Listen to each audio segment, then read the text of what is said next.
आप लोग Facebook user हैं, फेसबुक यूज कर रहे हैं, तो डेफिनेटली फेसबुक आपको ट्रैक कर रहा है आपके फेस आईडी के जरिए, आपके फिंगरप्रिंट के जरिए, आपकी लोकेशन के जरिए और आप जो कुछ फेसबुक पे देख रहे हैं इसके जरिए। लेकिन आप में से बहुत से लोग इस चीज से नावाकिफ हैं कि आप जब फेसबुक को यूज नहीं भी कर रहे, किसी और ऐप में कुछ भी काम कर रहे हैं, तब भी फेसबुक आपकी एक्टिविटी को नोट करता है। तो अगर आप चाहते हैं कि जब आप फेसबुक यूज नहीं कर रहे तो फेसबुक आपको किसी भी तरह से ट्रैक ना कर सके, आपकी एक्टिविटी नोट ना कर सके, उसके लिए ये सेटिंग लाजमी कर लें। फेसबुक ऐप में आ जाएं, देन अपनी प्रोफाइल पे क्लिक करें, scroll down, settings and privacy, then settings, यहाँ पे आप क्लिक करेंगे अकाउंट सेंटर के ऊपर।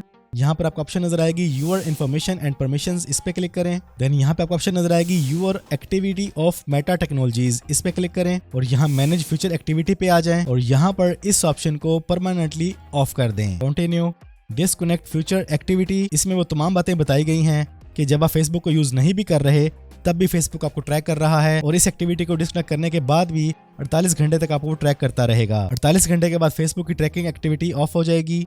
लेकिन जी हमारी एक्टिविटी डिस्कनेक्ट हो चुकी है और ये इफेक्टिव होगी 48 घंटे के अंदर अंदर।